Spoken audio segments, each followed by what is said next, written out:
Jean Stories presents Criminal Case by Hazel Ann Law. Erica's Point of View. Mama, aalis na po ako ah. Ha? Akala ko ba wala kang pasok ngayon, Erica? Bakit ganyan ang ayos mo? May pupuntahan ka ba, anak? Tanong ni Mama habang pinupunasan ng tela ang kanyang kamay. Wala nga po, Ma. Pero kailangan kong mag-ikot ngayon. Balita sa headquarters namin kahapon ay may nakapasok na daw na drug dealer dito sa ating lugar. Kailangan silang mahuli bago pa lumaganap na naman ng drugs dito sa lugar natin. Kailangan na kaagad yun ay matigil bago pa makasira ng maraming buhay. Wala akong pasok ngayon pero kailangan kong magmanman sa lugar namin. Alam ko naman kasing ang iba sa amin ay walang pakialam tungkol sa ganitong kaso. Mas gusto nila yung may aksidente o kaya naman ay nakanakawan. Sa departamento namin ay ako lang ang may gusto tungkol sa mga may kinalaman sa drugs. Anak, dapat ay nagpapahinga ka ngayon. Tingnan mo nga yung itsura mo. Nangingitim ka na sa ilalim ng mata mo. Siguro ay kakapuyat mo yan. Hindi na tama yan, Erica. Sermon ni Mama, kaya napakamot na lamang ako sa aking ulo. Mama naman, alam niyo naman pong pinag-aaralan ko ang mga kaso na meron ng lugar natin. Kaya po ako nagpupuyat. Tsaka, natutulog pa rin naman po ako. 3 oras nga lang kada araw. Kailangan ko lang po talagang malaman kaagad kung sino ang nasa likod ng pagpapakalat ng drugs dito sa lugar natin. Para naman mahuli kaagad namin. Alam ko naman yun, anak. Mahal mo ang trabaho mo pero sana naman ay pangalagaan mo rin ang kalusugan mo. Paano mo mahuhuli ang drug dealer na yun kung ganyan ang itsura mo? Kaunti na lang ay mukha ka ng panda. Sermon niya pa. Ma, alam ko po ang ginagawa ko. Hindi niyo na po kailangan mag-alala sa akin dahil malaki na po ako. Huwag na po kayo mag-isip ng kung ano pa. Malakas naman po ang resistensya ng katawan ko. Umirap lang si Mama kaya napatawan na lang ako. Ayaw niya talaga na masyado naming pinapagod ang katawan namin. Baka raw kasi magkasakit na lang kami bigla. Ang sipag mo talaga, ate. Kaya idol kita eh. Paglaki ko, gusto ko rin maging pulis na katulad mo. Huhulihin ko ang lahat ng kriminal dito sa lugar natin. Sabat ng kapatid kong si Earl. Abay dapat lang no. Pamilya tayo ng mga pulis kaya nararapat lang na maging pulis ka rin paglaki mo. Mula sa mga lolo at tito natin ay pulis sila. Kaya ikaw rin sana. Ate, wag mo naman po akong i-pressure. Pero sigurado ako magiging pulis po ako paglaki ko. Nakangiti niyang saad kaya bahagya akong ginulo ang kanyang buhok. Oo, mula pa sa mga ninuno namin ay mga pulis na talaga kami. Kung hindi pulis ay sundalo naman. Kahit nga ang ibang babae sa angkan namin ay alagad din ng batas. At isa pa ay may iba rin akong dahilan kung bakit ako naging pulis. Sisiguraduhin kong mahuhuli ko ang taong yun at aalamin ko ang pumatay sa aking ama. Sige po ma, aalis na po ako. Mag-iingat ka, Erica. Dapat kasi talaga ay nagpapahinga ka ngayon. Sabi niya sa akin, kaya natawa na lang ako. Nagmano muna ako sa kanya at kinawayan si Earl na sasagot na ng kanyang assignment bago ako lumabas. Isang simpleng white shirt at black pants lang ang suot ko. Itim din ang kulay ng aking sapatos at may suot na cap. Sumakay ako sa aking motor bago dumiretso sa police station. Oh, PO3 Santos, bakit ka narito? Nagtatakang tanong ni Chief Del Fuego. Ninong ko siya, ngunit kapag nasa trabaho ay formal kaming dalawa. General, pwede po bang makita ang files na tungkol kay Miss Yan Ching? Yung babaeng na-rape ba? Tanong ni Chief. Opo, Chief. Bakit? Ano naman ang gagawin mo, PO3 Santos? Tanong niya. Wala po, Chief. Gusto ko lang pong malaman kung saan siya nakatira. May gusto lang po akong malaman. Hay nako, PO3 Santos. Alam ko na kung ano naman yung gagawin mo. Anya, wala naman po sigurong masama kung hahanapin ko yung kung sino ang nang-rape kay Miss Ching. Base na rin sa ibinigay na impormasyon ni Miss Ching ay parang nakagamit ng droga ang taong gumahasa sa kanya. PO3 Santos, naibigay ko na sa ibang kaso ni Miss Ching. Sabi niya pa, Chief, delikado para sa iyong kaso na to, PO3 Santos. Hindi basta-basta mga taong gumawa niyon kay Miss Ching. Kilala kita. Gagawin mo ang lahat para lang malaman kung sino ang mga taong yun. Naalala ko pa ang ginawa mo nung nakaraang buwan. Pumasok ka sa isang bar at nagpanggap na dancer para lang mahuli sa akto ang pagbibigayan nila ng ecstasy kahit wala akong permiso. Delikado ang ginagawa mong yun, P.O.3 Santos. Mahabang paliwanag niya sa akin. Alam ko naman na mali ang ginawa kong yun. Lalo na at walang pahintulot mula sa kanya. Ngunit hindi kaya ng konsensya ko. Isa sa mga naging biktima ng ecstasy na yun ay ang pinsan ng kaibigan ko. Humingi sila ng tulong sa akin upang maipasara ang bar na iyon, kaya ginawa ko lang ang sa tingin ko ay tama. Mabuti na lang din at hindi ako nasuspend sa aking trabaho dahil sa aking ginawa. Pero nahuli naman po ang lahat ng nagpapakalat ng ecstasy na yun, Chief. Nalaman pa natin na isa sa mga pulis ang nagpakalat. Nakakalungkot man isipin, ngunit may iilang pulis talaga ang tiwalag sa kanilang trabaho. Hindi naman lahat pero nakakalungkot pa rin. Ginagamit pa nila ang kanilang posisyon kung minsan para lang sa mga gawain na hindi dapat gawin ng isang pulis. Oo nga at nahuli, pero delikado pa rin. Paano kung hindi ka nagtagumpay sa plano mong yun? Paano kung nahuli kami ng dating? Baka may hindi na magandang nangyari sa'yo kapag nagkataon. Paliwanag niya sa akin. Alam ko pag nagkamali ako sa ginawa kong yun. Ngunit hindi ako nagsisisi dahil marami akong buhay na nailigtas ng gabing yun. Mas malaking dosage ng ecstasy ang ipapakalat nila at may posibilidad na mamatay o ma-overdose ang mga gumagamit ng drugs na yon. Ay, manang-mana ka talaga sa ama mo, Erica. Nasabi niya na lang sa akin. Palagi niyang binabanggit na magkaugali kami ni Papa. Palaging may paninindigan sa trabaho at tapat. Maraming beses na rin na may nag-alok sa akin at traidorin ang sarili kong trabaho. Ngunit tinanggihan ko ang mga yun. Mas mahalaga sa akin ang karangalan at paninindigan kaysa sa perang matatanggap ko sa kanila na alam kong sa mali nang gagaling. May halang ang bituka nila at gumagawa pa talaga ng mali para lang magkaroon ng pera. Ibibigay niyo na po ba, Chief? Ano pa nga ba? Masyado kang pursigido, P.O.3 Santos. Anya, habang umiiling pa. Naglakad siya papunta sa isang cabinet at mula roon ay inilabas niya ang isang brown envelope. Nang iabot niya yun sa akin, ay agad ko itong binuksan. Mukha ni Miss Ching ang bumungad sa akin. Ito na ang files ni Miss Ching. Ibibigay ko sa iyo ito pero hindi pa rin ikaw ang hahawak ng kanyang kaso ah. Masyadong delikado ang isang to, P.O.3 Santos. Anya, kaya tumango na lang ako. Pumunta ako sa aking desk at doon pinag-aralan ang kaso ni Miss Ching. Hindi nga ito biro, sapagkat base sa kanyang salaysay ay 2 tao ang gumahasa sa kanya. Gusto ko siyang makausap, kaya naman pagkatapos kong basahin ang impormasyon na nais kong malaman, ay agad ko na itong ibinalik kay Chief at umalis. Halos 3 kanto pa lang ang layo nila mula sa bahay namin. Tao po! Tao po! Tao po! Agad naman na nagbukas ng pinto at doon ay nakita ko si Miss Ching. Balot na balot ang kanyang katawan na tila ba ay may kinatatakutan. Sino ka? Tanong niya gamit ang takot na boses. Magandang araw po. Ako po si P.O.3 Erica Santos. Nais ko po sanang makausap ka. Maaari po ba? Kita ko ang pagdadalawang isip sa kanyang muka, pero kalaunan ay pinatuloy niya rin ako sa bahay niya.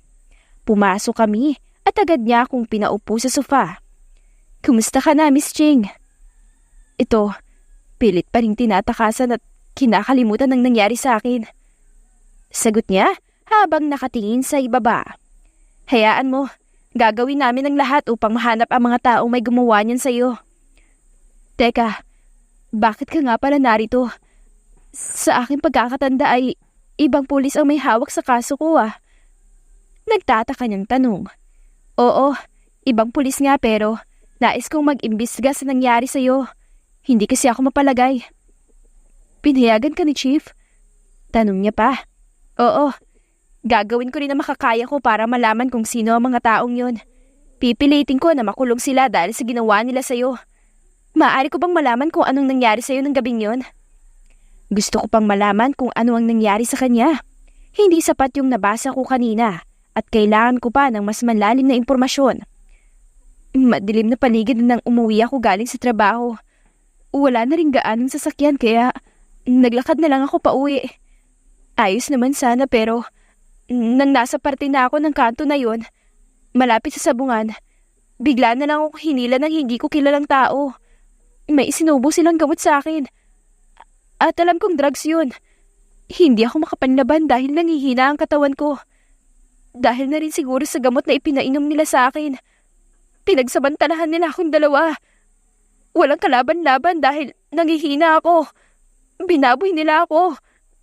Pagkukwento niya at bigla na lang naiyak. Ramdam na ramdam ko ang sakit na meron siya ngayon. Wala ka bang naalala na maaaring magkaroon ng pagkakakilanlan ng mga taong yun? Yung kwintas. May kwintas sila parehas na ahas at may kadena na ulo. Ganon din ang tattoo nila sa braso. Sa tingin ko, miyembro sila ng isang sindikato. Sagot niya. Nagpatuloy pa ako sa pagtatanong at nalaman ko ang ibang impormasyon na gusto kong makuha. Pagkatapos ay agad na akong lumabas. Tulala lang ako habang naglalakad at dahil doon ay may hindi ako sinasadyang mabangga. Aray! Napaupo ako sa lupa dahil sa pagkakabangga.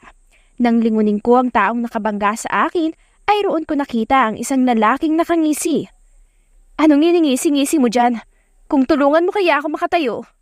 Tumawa lang siya bago ako tinulungan na tumayo. Pinagpagan ko ang aking suot na bahagyang nalagyan ng dumi.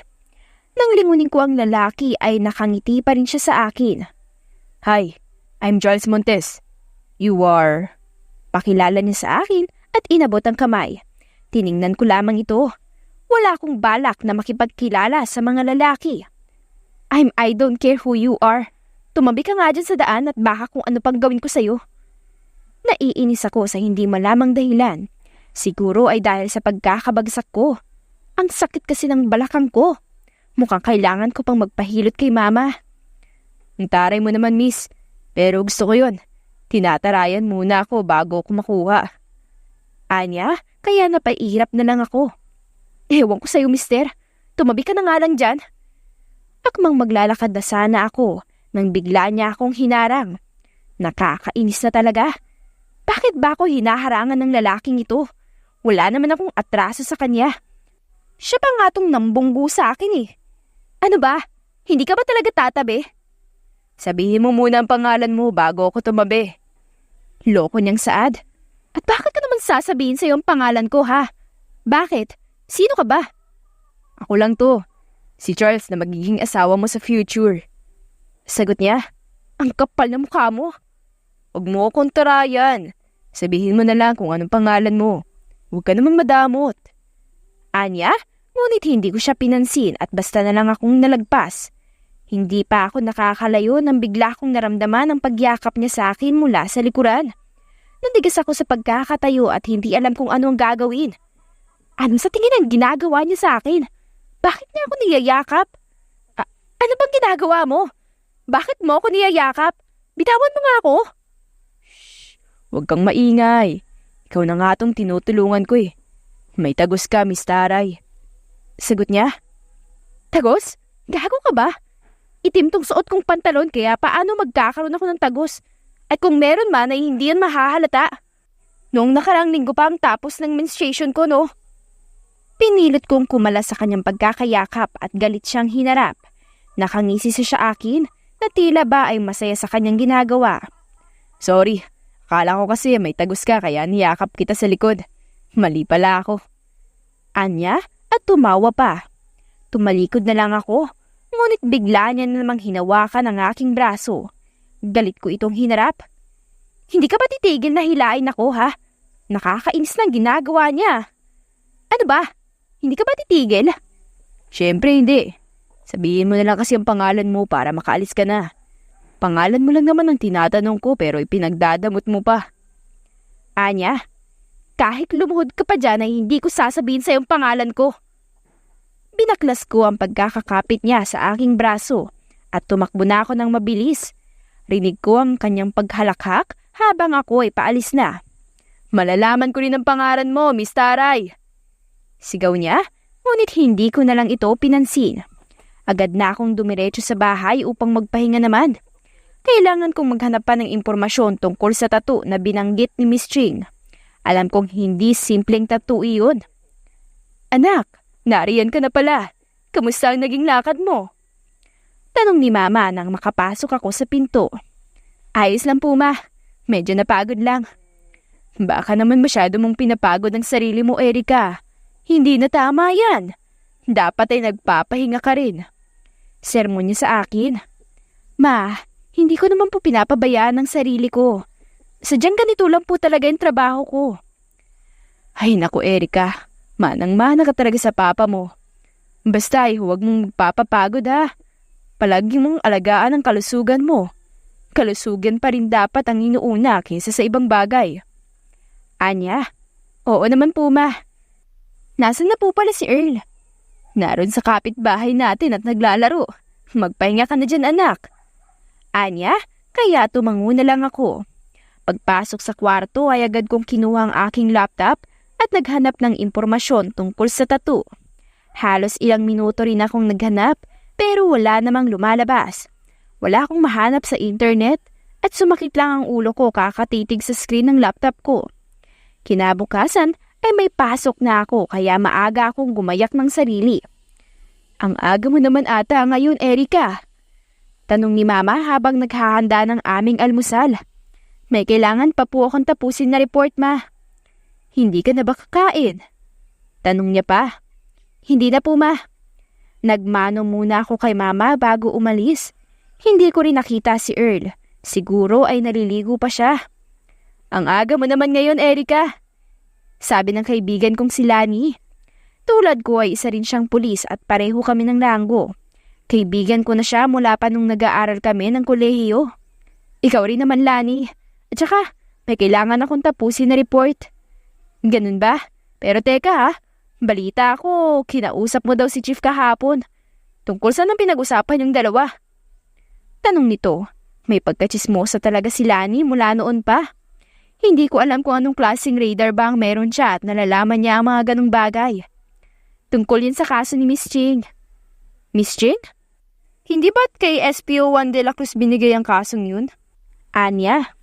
Oo, pero mukhang wala namang hakbang na ginagawa si SPO1 de la Cruz. Kaya ako na lang gagawa ng hakbang para huliin ang mga taong yun. Hindi pwedeng magpakalat-kalat na lang sila at baka may iba pang mabiktima. Huy, Erica, baka mapahama ka dyan sa ginagawa mo, ha? Ayaw pa man din ni SPO1 de la Cruz na pinapakalman ng trabaho niya. Sabi nito, hindi naman niya malalaman kung walang magsasabi. Alam na rin naman ni Chief tong ginagawa ko kaya ayos lang yun.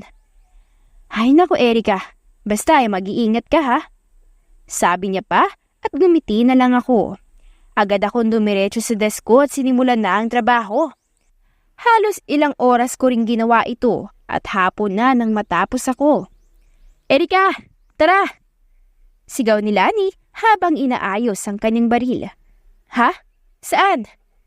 May hold-upan na nagaganap sa Purok 3. Kailangan ng backup dahil may hostage na mga bata ang hold-upper.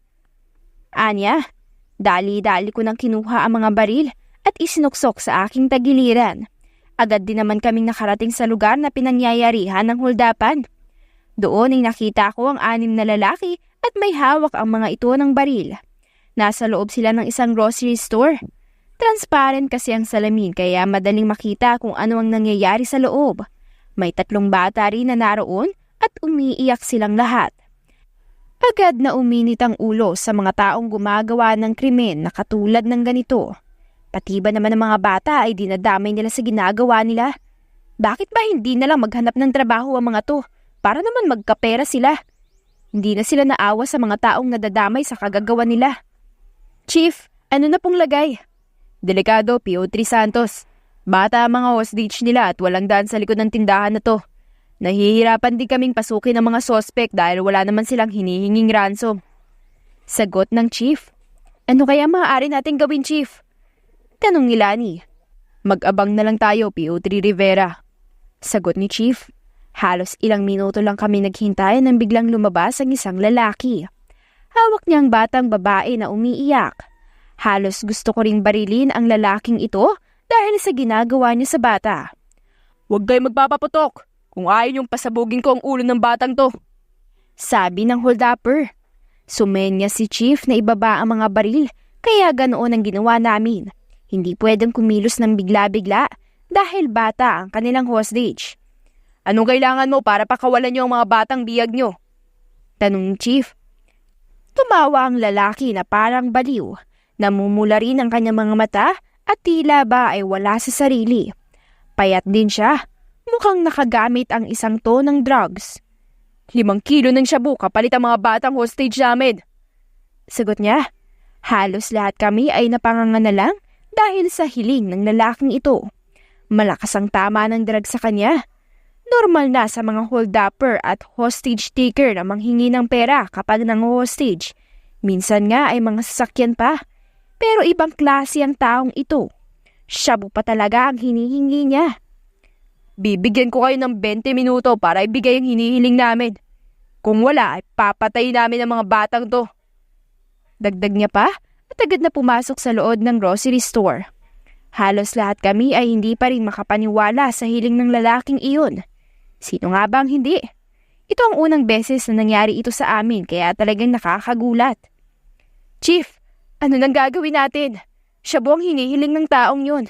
Hindi naman pwedeng galawin ang mga shabu na nakumpiska natin. Ganito ang gagawin natin. Pagsisimula niya. Sinabi sa amin ni Chief kung ano ang gagawin. Ako ang naatasan na magbigay ng mga shabu sa mga hostage taker na iyon. Sumang-ayon ako sa kanya. Malinaw ba? Tanong ni Chief, kaya tumango kaming lahat. Nag-ayos na ako ng sarili at naghanda ng kung anong dapat kong gawin. Hindi ito ang first time na naranasan namin ang magligtas ng mga na-hostage. Pero ito ang first time namin na magbibigay ng shabu bilang kapalit sa mga bihag. Iba nga talaga ang nagagawa ng drugs sa tao. Mabuti na lang talaga at wala rito si SPO1 de la Cruz. Panigurado magbibida-bida din naman yun kay Chief. Kontrabida talaga yun sa buhay mo, Erica. Sabi sa akin ni Lani. Shh, Lani. Mamaya ay marinig ka ng katrabaho natin dahil sa lakas ng bunganga mo. Isa pa ay kahit bida-bida ko no si SPO1 de la Cruz, maaasahan naman siya. Magaling din siya at matalino. Kahit pa. Minsan ay gusto ko na lang siyang sagutin pero hindi ko magawa dahil mas mataas siya sa atin. Pero mag-iingat ka, Erica. Halang ang mga bituka ng mga taong gumagamit ng drugs. Baka bigla ka na lang nilang patayin kapag naisipan nila. Anya, huwag ka na mag-alala pa sa akin, Lani. Para namang hindi mo ako kilala. Iyon na nga eh. Kilala ko na ang buong pagkatao mo. Mabilis ang uminit ang ulo mo. Baka ang mga yun pa ang mabaril mo nang wala sa oras kapag gumawa sila ng hindi maganda sa'yo. Anya pa, kaya natawa na lang ako. Sige na, kailangan na nating huliin ang mga taong yun. Makalipas ang ilang minuto ay nakahanda na ako. Dala ko na rin ang 2 attache case na naglalaman ng hinihingi nila. Mag-iingat ka sa loob, PO3 Santos. Sabi sa akin ni Chief. Tumango na lang ako bago naglakad papunta sa pinto. Agad naman nila itong binuksan at doon ay nakita ko nga ang 3 bata na hostage nila. Pare-pareho silang umiiyak at halata sa kanilang mga mata na humihingi sila ng tulong sa akin. Ang 3 lalaki ay parang may sinisingot sa mesa. Drugs iyon. Ang 2 naman ay nakabantay sa pinto. Hindi ko inakala na may maganda palang pulis dito sa lugar natin. Sabi ng isa, kaya lahat sila ay napalingon sa akin. Oo nga no. Hi Miss Police, anong pangalan mo ha? Gusto mo bang sumama sa langit? Pagbibigyan ka namin kung gusto mo. Ani pa ng isa. Hindi ako sumagot at inangat na lang hawak na attach case. Nang makita yon ay dali-dali silang pumunta sa akin at parang mga asong nakakita ng pagkain. Habang abala sa attache case, ay dahan-dahan kong nilapitan ang mga bata at sumenyas na tumahimik. Gano'n naman ang kanilang ginawa hanggang sa mailabas ko sila ng store. Abala pa rin ang 5 lalaki at hindi na malaya na nakuha ko na ang kanilang mga baril. Tahimik ulit akong pumunta sa pinto at sumenyas sa iilang pulis na maaari na silang pumasok. Hanggat maaari ay ayaw naman namin na magkaroon ng gulo dahil marami ang madadamay. May mga tao kasi sa labas at may mga bata rin. Delikado kung magkakabarilan kami dito. Isa pa ay mahirap makipag-usap kapag ang taong kausap mo ay may tama ng drugs. Teka, hindi naman to shabu. Tawas to. Sabi ng isa sa kanila. Nilingon nila ako at ganun na lang ang kanilang gulat nang makitang lahat kami ay nakatutok na ang baril sa kanilang 5. Walang kikilos ng masama. Sigaw ni Chief habang nakatutok ang baril sa kanila. Umikot ang mata ng mga lalaki at tila ba ay may hinahanap, ngunit agad na napamura nang hindi makita ang kanilang mga baril.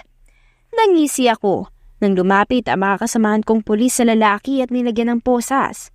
Pinagmasdan ko silang 5 habang nilalagyan ng posas.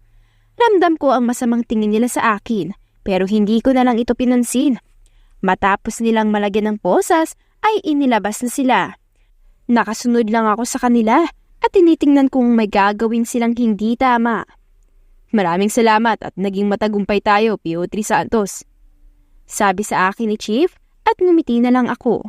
Sumunod ulit ako sa mga sospek, ngunit agad na nanlaki ang mga mata ko nang makita ang isang sospek na nanlaban sa mga pulis na may hawak sa kanila. Kung may kasalanan kung bakit kami nahuli. Dapat lang na mamatay ka. Sigaw ng sospek at itinutok sa akin ang baril na naagaw niya sa pulis. Handa na sana ako sa bala na tatama sa akin, ngunit isang malakas na puwersa ang naramdaman ko bago ang putok ng baril. Nagpagulong-gulong kami ng lalaking tumulak sa akin. Nang tumigil ay dahan-dahan akong nagmulat ng mga mata at doon ko nakita ang lalaking nangungulit sa akin. Charles ang pangalan niya kung hindi ako nagkakamali. Ayos ka lang ba, Miss Taray? Tanong ni Charles. Agad na namula ang aking muka nang makita ang posisyon naming dalawa. Nakaibabaw siya sa akin. Ang kanang kamay niya ay nasa bewang ko at ang kaliwang kamay naman ay nasa likod ng ulo ko na tila ba ay pinoprotektahan nito. Tinulak ko siya at tumayo. Inayos ko rin ang uniforme kong medyo nagulo. Tumayo rin si Charles at ngumisi sa akin. Hindi ka man lang ba magpapasalamat sa akin dahil sa ginawa kong pagligtas sa'yo? Tanong niya. Salamat. Ang atensyon ko ay napunta nang biglang may narinig akong sigaw.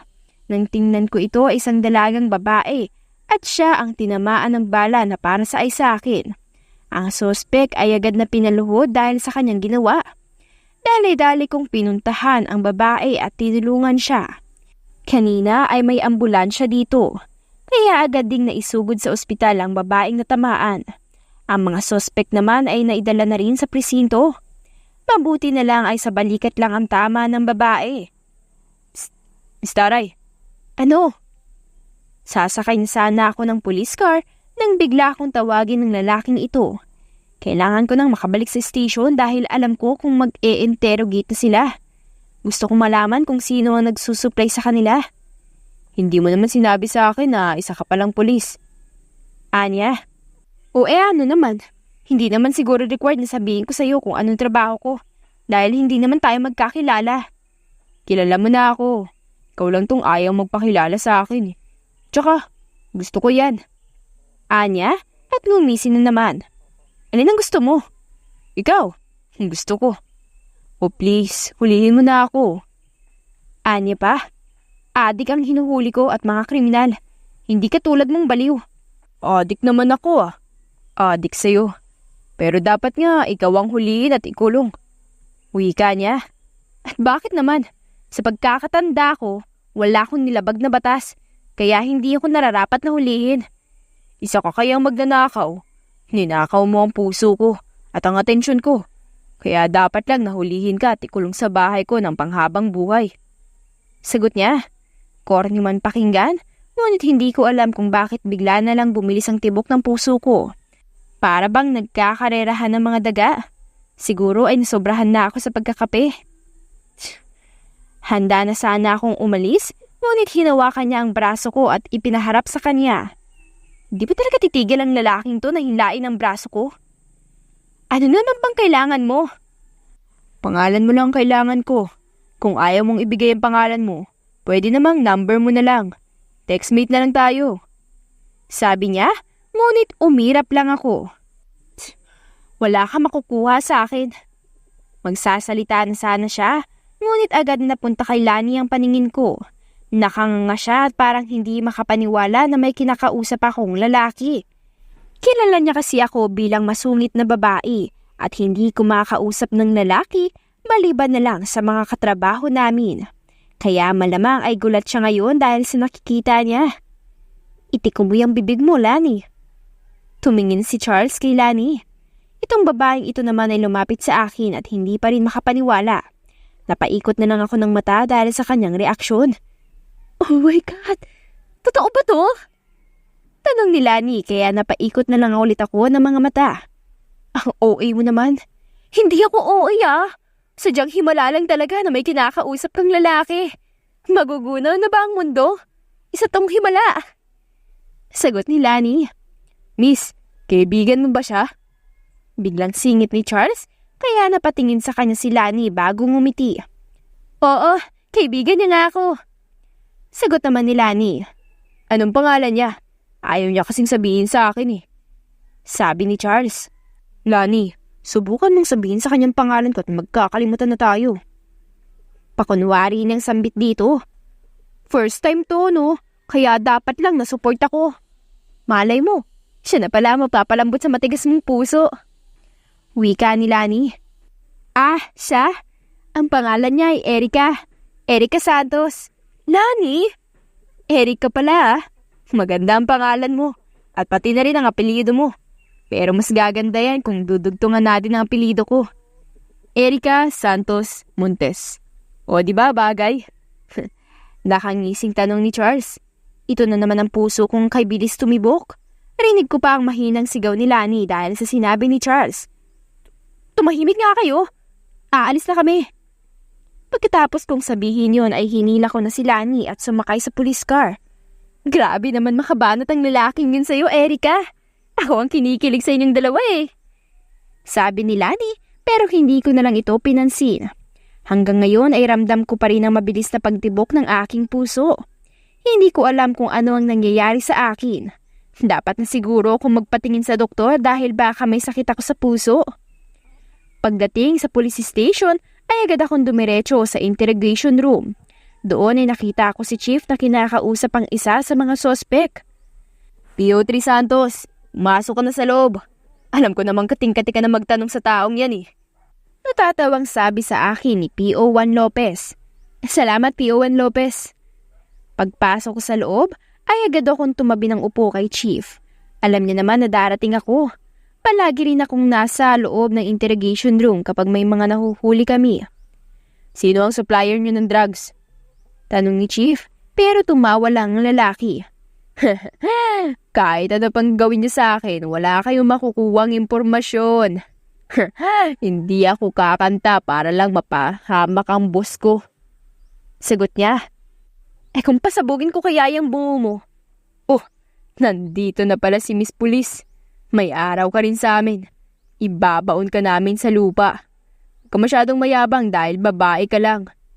Sabi niya pa sa akin. Oo, babae lang ako. Pero huwag mong kalimutan na babaeng to ang dahilan kung bakit kayo nakakulong ngayon. Nagpatuloy ang pagtatanong sa lalaking ito at napansin ko ang tattoo niya sa kamay. Pasimple ko itong tiningnan at gano'n na lamang ang gulat ko nang makita iyon. Katulad iyon ng description ni Miss Ching. Ibig sabihin ay kasama siya sa organisasyon na sinasabi ni Miss Ching. P.O. Santos, ikaw ang aasahan ko sa kasong ito. Ayaw niyang umamin pero sigurado akong malaking taong nasa likuran nito. Sabi sa akin ni Chief nang makalabas na kami.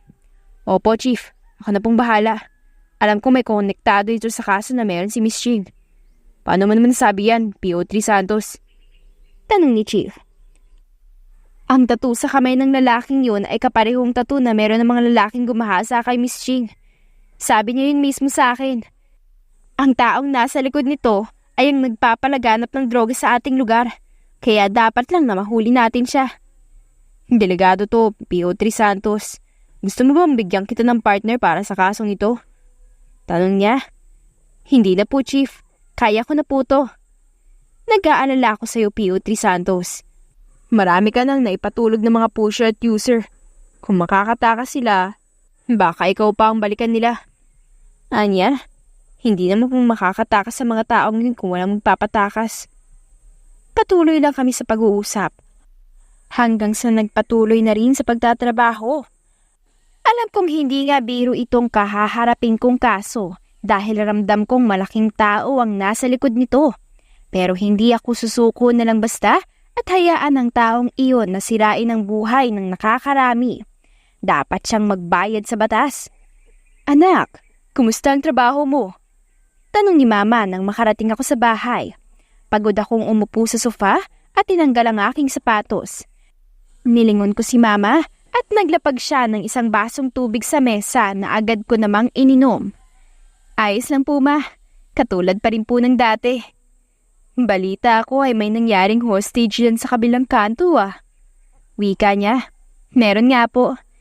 Kami ang mga naatasan sa hostage taking na yon. Mabuti na lang ay hindi kayo napahamak, Erica. Anya, muntik na nga po, May. May naglagtas lang po sa akin kaya hindi ako natamaan ng bala ng baril. Bigla akong naalala si Charles at ito na naman ang nararamdaman kong pagbilis ng tibok ng puso. Hindi na talaga to tama. Dapat na ako magpatingin sa doktor. At kung sakaling may sakit nga ako, ay si Charles ang may kasalanan. Siyang dahilan kung bakit bumibilis ang tibok ng puso ko. Nako, yan na nga bang sinasabi ko.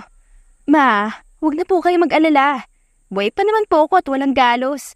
Hindi ko po hahayaan na mamatay ako dahil may misyon pa po akong dapat gawin.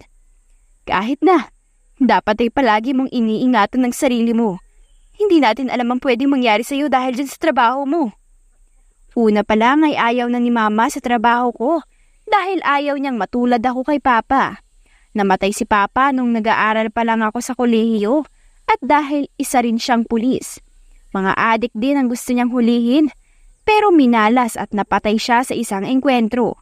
Pinangako ko sa sarili ko na magiging pulis din ako balang araw at huhulihin ko ang mga taong pumatay sa aking ama.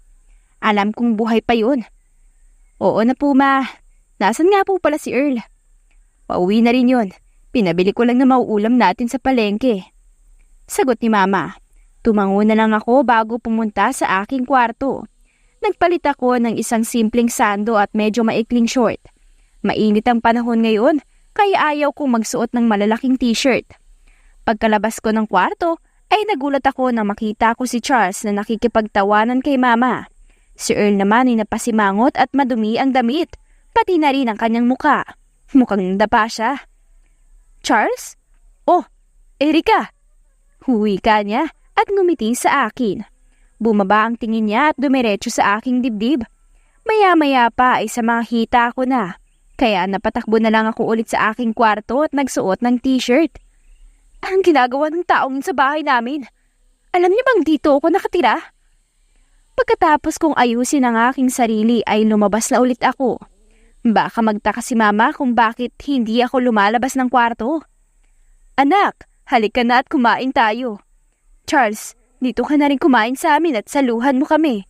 Mukhang magkakilala pa pala kayo nito ng anak kong si Erica. Sabi ni Mama, kaya napanguso na lang ako. Talaga po, tita, hindi ko po tatanggihan yan. Pabidang saad nito. Hindi ko ito pinansin nang tingnan niya ako. Dumiretso kaming lahat sa kusina. Nakalinis na rin ang sarili niya si Earl. Naghanda na ako ng mga pinggan at kumain na rin kami. Ginisang munggo ang binilang ulam ni Earl at paborito ko ito. Paano kayo nagkakilala nitong kapatid kong si Earl?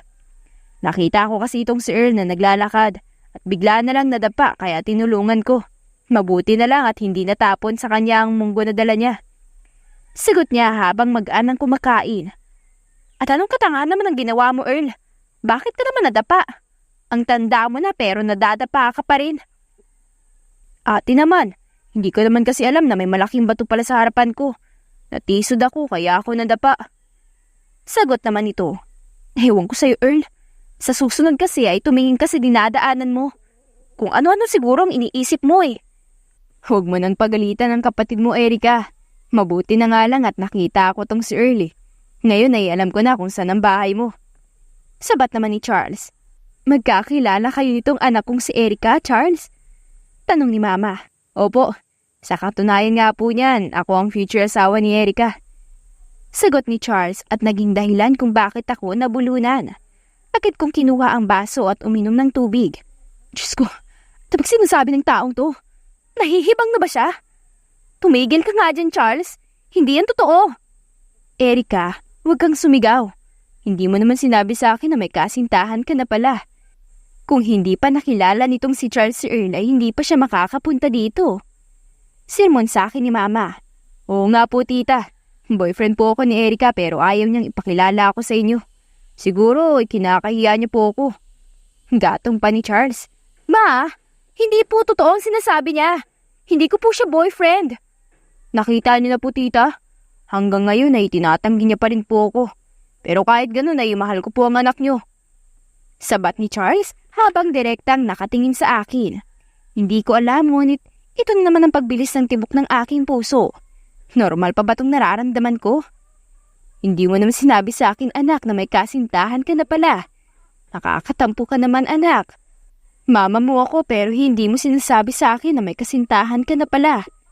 Sabi ni mama, kaya napaikot na lang ako ng mata. Hayaan niyo na po, tita. Siguro nahihiya lang po tong babe ko na ipakilala ako sa inyo. Sabi naman ni Charles. Babe? Yes, babe. Tanong naman ni Charles. Grabe ang sweetness niyong dalawa, Ate Erica, Kuya Charles. Ginisang munggo po ang ulam natin, hindi minatamis. Baka mamaya may langgam na ako makita dito. Sabat naman ni Earl. Anak, hindi mo naman kailangan mahiya dahil lang meron kang kasintahan. Normal lang naman yun. At isa pa, matanda ka na. Dapat nga ay mag-asawa ka na at nang magkaroon na ako ng apo sa inyo. Sabi ni Mama. Napahilot na lang ako sa aking noo dahil sa sinasabi ni Mama at ni Earl. Paano nga ba napunta sa ganitong topic namin? Kailan ka pa naging boyfriend nitong si Charles? Tumigil na nga kayo. Kumain na lang tayo at baka hindi ko mapigilan ng sarili ko. May masapak pa ako dito. Nagpatuloy na lang ako sa pagkain at habang silang tatlo ay nag-uusap. Puro sila tawanan at kung ano-anong kasinungalingan ang sinasabi ni Charles. Paniwalang paniwala naman sina Mama at Earl. Paano ba yan? Magkasintahan na tayong dalawa. Approve na kay tita ang relasyon natin. At mas maganda siguro kung tawagin ko na rin siyang Mama. Tanong ni Charles. Inutusan ako ni Mama na ihatid ang isang ito sa gate namin. Ayaw pa nga sana siyang pauwiin ni Mama, pero sinamaan ko ng tingin si Charles kaya nakuha niya ng nais ko. Kanina ko pa siya gustong paalisin dahil naiirita ako sa pagmumukha niya. Tigilan mo nga ako, Charles. Hindi naman tayo magkasintahan. Pero bakit mo yung sinabi kay Mama? Ganun talaga. Nininigurado lang naman sa akin na mapupunta ka. Hindi naman ako nabigo dahil naniwala sa akin si Mama at Earl. Sagot niya. Halos gusto ko na siyang batukan dahil sa sagot niya. Umalis ka na nga at naiirita ako sa'yo. Susunduin kita bukas Anya, ngunit hindi na ako sumagot. Nagulat na lang ako nang bigla siyang lumapit sa akin at naramdaman ko na lang ang labi niya na nakadampi sa labi ko. Bye babe, huwag naman tigas ang ulo mo. Susunduin kita bukas. Pagtapos niyang sabihin yun, ay agad na siyang umalis. Tulala lang ako hanggang sa makapasok sa loob. Na hindi ko man lang namalayan na lumapit na pala siya sa akin at hinalikan niya pa ako. Walang hiyang lalaki talaga yun. Kapag nakita ko talaga siya bukas ay sasapakin ko siya. Makaganti man lang sa ginawa niya sa akin ngayon. Kinabukasan ay narito na nga kaagad siya sa bahay. Nakabihis siya at ang ganda pa ng ngiti sa akin. Lalagpasan ko na sana siya, ngunit agad niya akong nahabol. Babe, saan ka pupunta? Narito ang motor ko. Saad niya at itinuro ang isang itim na motor. At sino naman may sabi sa'yo na sasakay ako dyan sa motor mo? Ako. Siyempre nagpaalam na rin ako kay Mama at isumbong daw kita kapag hindi ka sumabay sa akin. Sagot niya at ngumisi pa. Halos gusto ko na siyang batukan dahil sa sinabi niya. At talagang dinamay pa ang mama ko para lang maihatid ako. Charles, pwede bang tigilan mo na ako? Hindi ako titigil, Erica. Boyfriend mo ako kaya dapat lang na ihatid kita. Ayaw ko naman maging irresponsableng boyfriend, no? Katwiran niya. At talagang dinamay mo pa ang mama ko, Ganun talaga. Ayaw mo naman kasing payagan na ihatid kita Sagot niya. Halika na kasi. Ihatid lang naman kita at wala naman akong gagawing masama sa'yo. Kahit na naiinis ay sumakay na ako sa kanyang motor. Nagsuot din ako ng helmet at nang maihatid sa presinto ay hindi na ako nag-abala pa na lumingon sa kanya o kahit man lang ay kausapin siya. Basta ko na lang ibinigay ang helmet sa kanya at umalis. Ganun na naging routine namin sa halos isang buwan at kahit ayaw ko mang aminin ay nahulog na ako sa taong ito. Akala ko noon ay may sakit ako sa puso. Iyon pala ang nararamdaman na ako sa kanya. Palagi rin niyang dinadami si Mama kapag ayaw kong sumunod sa mga gusto niya. Sa katunayan niya ay parang mas anak pa nga ni Mama si Charles kesa sa akin. Mas palagi niyang pinapaboran si Charles, kaya kung minsan ay naiinis na ako. Dali na kasi babe, labas na tayo. Pangungulit sa akin ni Charles. Wala akong pasok ngayon pero kailangan kong aralin ang kaso na ibinigay sa akin ni Chief nung nakaraang buwan pa. Nalaman kong konektado nga ang mga lalaking sospek sa mga taong gumahasa kay Miss Ching. Ang kailangan ko na lang gawin ay alamin kung sino ang leader nila at kung nasaan ang hideout nila. Malapit ko na rin malutas ang kasong ito. Tumigil ka nga dyan, Charles. Nakita mo na ngang may ginagawa ko rito ay nangungulit ka pa. Babe kasi, nung nakarang araw pa ang huling date natin. Nakakatampo ka na. Kaya nga may day off para magpahinga pero trabaho pa rin ang inaatupag mo. Hindi ka ba napapagod? Tanong niya. Hindi ako mapapagod hanggat hindi ko napupuksa lahat ng drug dealer dito sa lugar natin. Kahit na, dapat ay bigyan mo ng time ang sarili mo. Masyado ka nang subsub sa trabaho. Galit na sabi niya sa akin ngunit hindi ko na lang ito pinansin. Oh, anong nangyari sa inyo at nakabusangot ka, Charles? Tanong ni Mama, nakakarating lang galing sa palengke. Si Erica po kasi ma. Araw ng pahinga pero trabaho pa rin ang ginagawa. Sumbong nito. Anak, hindi ba sinabi ko sa'yo kagabi na magpahinga ka muna? Hindi ka talaga nakikinig sa akin. Sermon sa akin ni Mama. Mama, nagbabasa lang po ako ng mga dokumento. Kahit na, tingnan mo tong si Charles. Kanina pa nagmamaktol dahil wala ka na raw time sa kanya. Dagdag pa ni Mama. Nakanguso kong tiniklop ang folder na hawak ko bago hinarap si Charles na ngayon ay nakangiti na. Akala mo ay nanalo siya sa loto dahil sa ngiti niya? Oo na po. Tigil na ako sa pagbabasa. Lumabas na lang kayong dalawa ni Charles para naman magliwaliw kayong dalawa. Dagdag pa ni Mama. Hindi pa ako nakakasagot nang bigla na akong hilain ni Charles. Thanks ma. Sigaw nito. Nakangiti siya habang isinusuot sa akin ng helmet. Hindi siya nagsasalita at basta na lang akong pinasakay sa motor niya. Halos ilang minuto rin ang biyahe at nakarating kami sa isang maliit na bundok. Napangiti na lang ako nang masilayan ng tanawin dito. Nakaka-relax ang hangin at parang kay sarap matulog. Nagustuhan mo ba? Tanong ni Charles sa aking likuran. Naramdaman ko rin ang pagpulupot ng kanyang mga braso sa aking bewang. Palagi na itong ginagawa sa akin at habang tumatagal ay nasasanay na rin ako. Para bang tanggap na rin ng sistema ko na magkasintahan talaga kaming dalawa. Kahit pa walang ligawan ay payag na ako maging kasintahan siya dahil mahal ko rin naman siya. Oo, salamat dahil dinala mo ako dito. Ikaw naman kasi baby, ayaw mo pa akong samahan kanina. Pero nang dalhin kita dito, gusto mo rin naman pala. Katwiran niya. Oo na, kasalanan ko na. Masyado lang kasi akong tutok sa kaso na hinahawakan ko. Masyado na kasing dumadami ang kaso ng droga sa ating lugar. Kaya dapat lang na mahuli namin kung sino ang supplier nila. Pero kahit na, dapat ay nagpapahinga ka pa rin. Hindi yung subsub ka lagi sa trabaho mo. Pinapagod mo na talaga ang sarili mo eh. Sermon niya sa akin. Para ka namang si Mama. Erica, ganito lang talaga kami ni Mama mo. Dahil ayaw namin na masyado kang napapagod. Anya, hindi naman ako napapagod. Masaya pa nga ako sa ginagawa ko eh. Ah, talaga ba, Erica? Kung makikita mo lang sarili mo sa salamin ay baka matakot ka. Ang lalim na ng eyebags mo. Sarkastiko niyang saad. Charles, mahal kita, Erica. Ginagawa ko lang naman tong paghihigpit sa'yo dahil ayaw kong inaabuso mo ang katawan mo. Mamaya ay magkasakit ka na pala.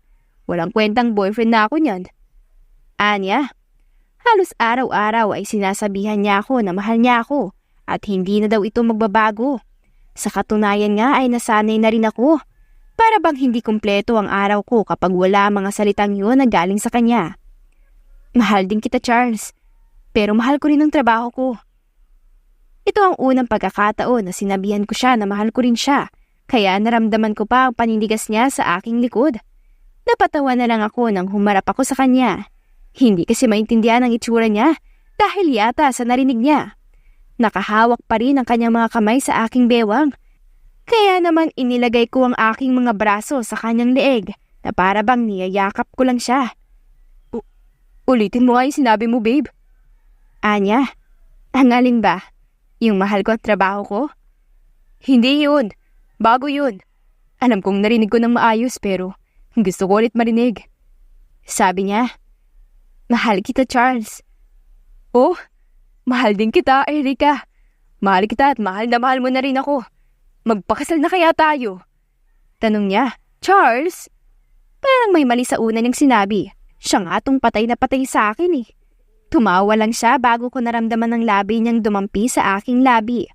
Mahal ko nga talaga ang taong ito. Kinabukasan ay maaga akong pumasok dahil tinawagan ako ni Chief. May nalaman kasi silang impormasyon na magtuturo sa amin kung nasaan ang headquarters ng mga pusher. May pinaghihinalaan na rin ako kung sino ang pinaka-leader nila. Ngunit kailangan namin siyang mahuli ng akto. Sana lang ay hindi tama ang hinala ko. Dalawa sila at sana lang talaga ay hindi ako tama. Pero kung sakaling tumama ako, ay sisiguraduhin kong makukulong silang dalawa dahil sa ginawa nila. Team, are you ready? Sigaw ni Chief. Sir, yes sir. Isa-isa na kaming pumasok sa van. Kinakabahan ako sa hindi man lamang dahilan.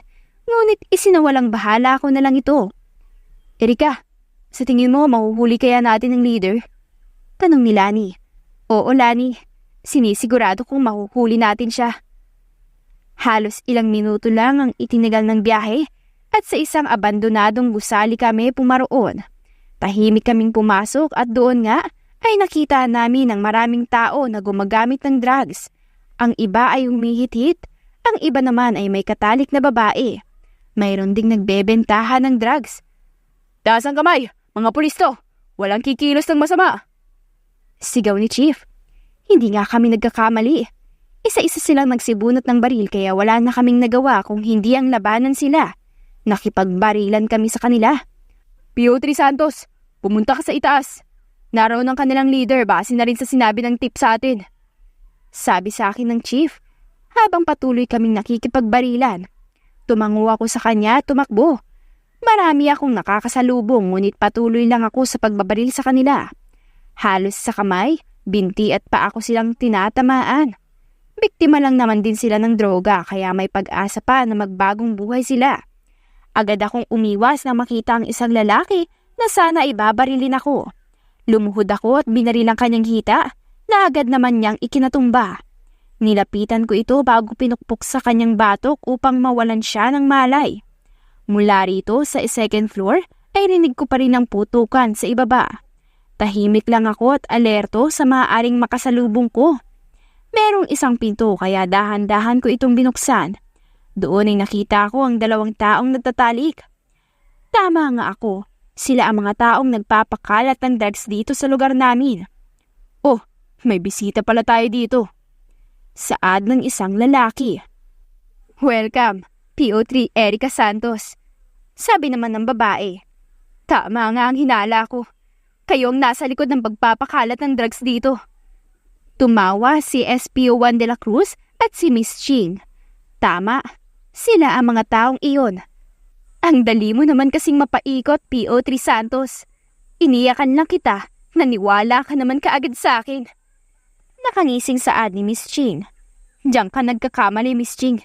Simulat sa pool pa lang ay alam kong ikaw na ang nasa likod ng lahat ng to. At paano mo naman nasabi yun? Tanong niya. Hindi mo ba natandaan yung sinabi mong tattoo ng mga lalaking gumahasa sa'yo? Nakita ko yun sa likod ng tenga mo. Ang akala ko nga ay kasama ka sa organisasyon na yun at tinrider ka nila. Kaya ginahasa ka. Pero hindi pala.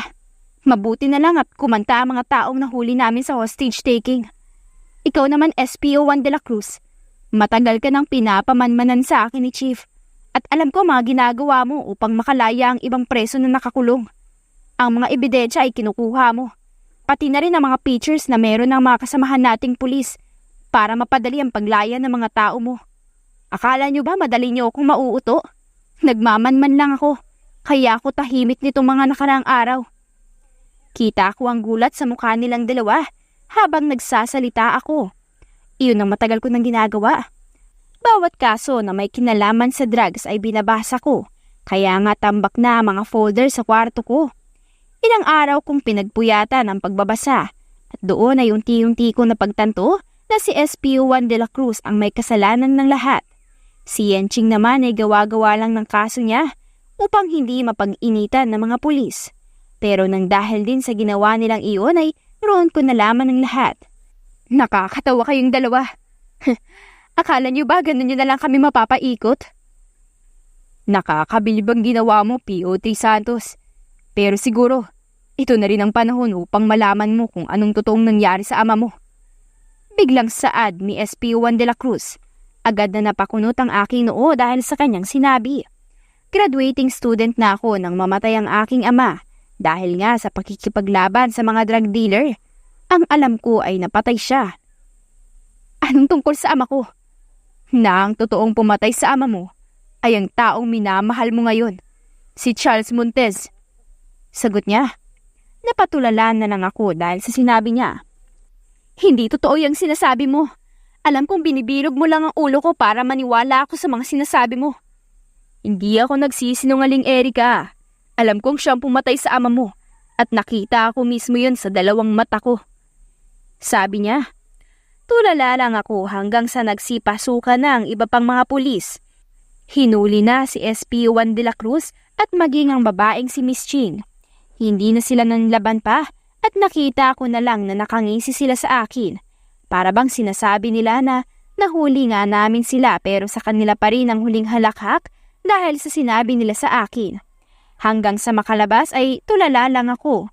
Hindi ko kasi alam kung maniniwala ba ako sa sinabi nila. Erica! Mula sa malayo ay kita ko si Charles na lumalapit sa akin. Tumakbo siya at sinuri ang katawan ko. Para bang tinitingnan niya kung may sugat ako o daplis. Ayos ka lang ba? Bakit hindi mo sinabi sa akin na may misyon ka pala ngayon? Kung hindi pa ako pumunta sa estasyon niyo ay hindi ko pa malalaman. Ano, may sugat ka ba? Daplis? Nabaril ka ba, babe? Ano ba? Sumagot ka naman sa akin, oh. Sunod-sunod niyang tanong. Totoo ba? Totoo ang alin? Totoong may tama ka ng baril? Halika na at pumunta tayo sa ospital para maggamot ka na ng doktor. Anya? Totoo bang ikaw ang pumatay sa ama ko, Charles? Ilang segundo siyang napatulala sa akin at doon na sumabog ang mga luhang kanina ko pa pinipigilan. Hindi ko matanggap na ang lalaking minamahal ko pala ngayon ay siyang taong pumatay sa ama ko. Erica, magpapaliwanag ako. Bulong niya ngunit agad akong umiling. Alam mo ba kung gaano ako nasaktan nung mga panahon na nalaman kong namatay ang ama ko? Alam mo ba kung gaano kasakit umakyat ng stage nang walang kasamang ama? Alam mo ba kung gaano kasakit mawalan ng mahal sa buhay, ha? Alam mo yung ginawa mo, Charles? Bakit mo pinatay ang ama ko? Wala naman siya sigurong kasalanan sa'yo, hindi ba? Umiiyak ako habang sinasabi ko iyon at dahan-dahan kong inalis ang kanyang kamay sa aking braso. Tumalikod ako sa kanya at humakbang, ngunit hindi pa man ako nakakalayo nang bigla niya akong niyakap mula sa likod. Hindi totoong ako ang pumatay sa ama mo, Erica. Si SP1 de la Cruz at yan ang pumatay sa kanya. Ngunit ako ang itinuturo nila. Magkasama kami ng ama mo nang mangyari yun. Huhulihin na dapat namin silang dalawa, ngunit nanlaban sila. Babarilin sana ako ni SP1 de la Cruz pero sinala ng ama mo ang bala na dapat ay tatama sa akin. Siya ang napatay at isinisisi nila yun sa akin. Hinabilin ka sa akin ng ama mo, Erica. Umiyak lang ako habang nakikinig sa paliwanag niya. Sa tuwing sinusubukan kong umalis ay mas lalo niyang hinihigpitan ang pagkakayakap sa akin. Bakit hindi mo sinumbong si SP1 de la Cruz? Dahil malakas ang kapit niya sa mga pulis. Ako at ang ama mo lang ang may alam na siya ang nasa likod ng pagpapakalat ng droga. Oo, maraming pulis ang sumama sa misyon namin. Pero kami ng ama mo ang nakatuklas na siya ang nasa likod ng lahat. Tinuturo niya ako na ako ang pumatay sa ama mo dahil sinalo ng ama mo ang bala na dapat ay tatama sa akin. Kaya ay pinapangako ko na maghihiganti ako sa kanya. 20 anyos pa lang ako ng mga panahong yun at umalis ako. 5 taon nang lumipas at tinawagan ako ni Chief Del Fuego. Pagpapatuloy pa niya. Anong kinalaman ni Chief dito? Ang totoo niyan, isa akong secret agent. Confidential ang kaso ni SP1 de la Cruz. Tanging si Chief Del Fuego lang nakakalam at ang ama mo na si SP1 de la Cruz din ang target ko. Pagkalipas nga ng 5 taon ay tumawag siya sa akin. May panibago akong misyon. At yun ay ang bantayan ka. Paliwanag niya. Ibig sabihin, simulat sa pulay kilala mo na ako? Hindi. Hindi pa kita kilala nung una tayo magkita. Nagmamanman lang ako kay Yenchi. Nang bigla kitang makita na nasa labas ng bahay niya. Nung una ay akala ko ay kasapi ka ng organisasyon nila. Ngunit nagkamali ako. Mabuti na lang at nag-send sa akin ng picture si Chief at ikaw yun. Ang bantayan ka ang unang naging misyon ko matapos ang 5 taon. Sagot niya. Oo, ang bantayan tong inaanak ko ang misyon mo, Montes. Pero wala akong sinabi sa'yo na gawin mo siyang kasintahan mo. Parehas kaming napalingon ni Charles sa likod nang may biglang magsalita. Lumingon kami at doon ay nakita namin si Chief. Chief naman, hindi ko naman kasi nakakala na mahuhulog ka agad ako kay Erica mula nung una kaming nagkita. Nakangusong saad ni Charles. Tumigil ka nga, kakanguso mo, Montes. Secret agent ka pero ganyan ang asal mo. Maiwan ko na nga kayong dalawa. At PO3 Santos. Good job. Nakangiting saad sa akin ni Chief, kaya napangiti na lang din ako.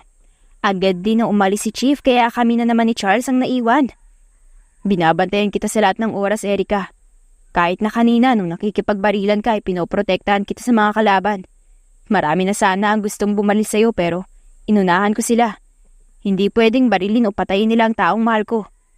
Naroon din ako kanina nung nag-uusap kayo ni Nayen at SPO1 de la Cruz.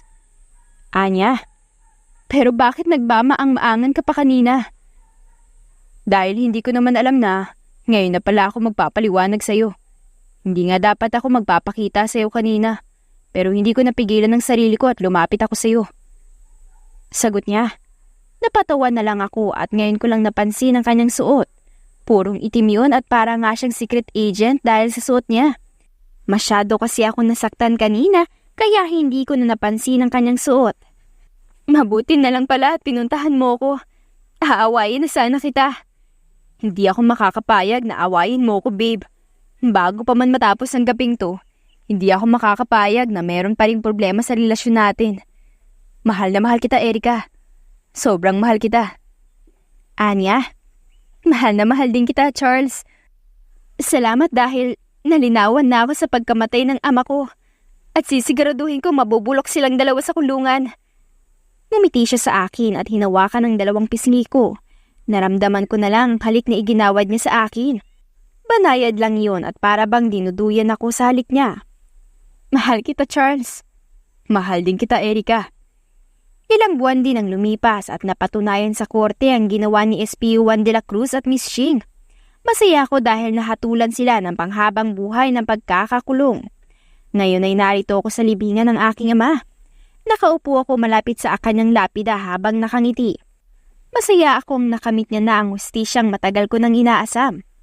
Babe, tinawagan ako ni Mama. Tinatawag ako kung nasaan na raw tayo. Sabi sa akin ni Charles na nasa tabi ko lang. Anong sinabi mo kay Mama? Sabi ko, narito pa tayo kay Papa.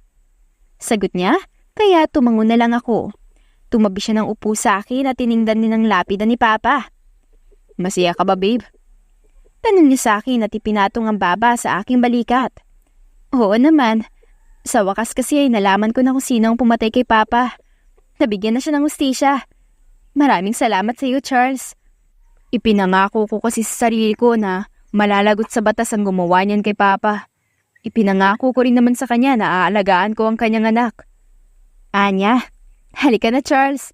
Baka naghihintay na sa atin si Mama. Tumayo ko, pinagpaga ng aking suot. Nakangiti kong pinagmasdan ng lapida ni Papa. Si Charles naman ay nakatingala lang sa akin na para bang ayaw pang umalis. Hoy Charles, tara na. Balik na ulit tayo rito kapag may time. Hindi siya sumagot sa akin at biglang lumuhod. May dinukot siya sa kanyang bulsa at mula roon ay inilabas niya ang isang maliit na kahon. Nang buksan ay naglalaman iyon ng isang silver na singsing.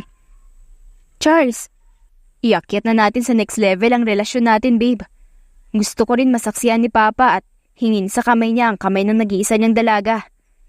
Babe, alam kong walang ligawan na magitan sa ating dalawa dahil sa kagagawan ko.